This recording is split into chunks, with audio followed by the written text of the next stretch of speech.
صباح الخير. امبارح بالليل على دبي 1 جيب فيلم اجنبي، فيلم اسباني اسمه ذا جود بوس. الفيلم عجبني جدا، شدني جدا. يعني الفيلم كله بيتمحور حوالين صاحب مصنع. تمام.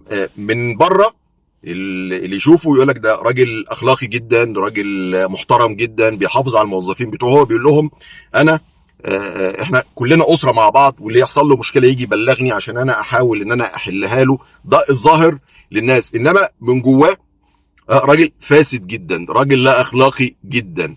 الفيلم كله بيتمحور حوالين اسبوع فقط، يعني بيعرض اسبوع من حياة الشخص دوت، علشان كان عنده زيارة للمصنع بتاعه وعنده تفتيش على المصنع بتاعه، فعايز يعدي التفتيش وحصلت بعض المشاكل. فكل قراراته عشان يحل المشاكل كلها قرارات لا اخلاقية.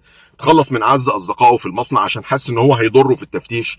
في قرار من القرارات ادى ان في شخص يتقتل. في قرارات لا اخلاقية تانية كتير. فهو المخرج والمؤلف بيقول لك هو ده الوجه القبيح للرأسمالية المتوحشة والفساد الإداري. ويا جماعة ده منتشر جدا. تمام. ومش موجود في أوروبا، موجود في كل مكان. لازم حضرتك تبقى عارف كده يعني، وبنشوفه وأنا شفته يعني. تمام. بس أنا مش عايز أركز بقى على حتة بقى أنت ممكن ما تكونش حضرتك أونر بتاع شركة. أنا عايز أركز على مستواك أنت. تمام. إن أنت موظف عادي في شركة. تمام. أنت حضرتك ستفتن وتختبر. الفتنة هي الاختبار يعني. ستفتن وتختبر بصورة يومية.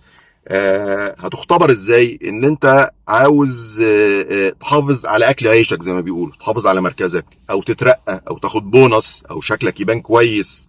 وي حاجات كتير. ممكن حضرتك تتورط ان انت تظلم حد، او تغش حد، او تكذب، او تاخد فلوس، او تاخد حاجة مش من حقك.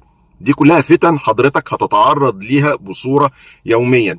والاختبار دوت انت بس اللي هتقدر تجاوب عليه. ما تيجيش تقول لي لا، ما انا عشان احافظ على اكل عيشي فانا مضطر اعمل كده. دي مش حجة يعني.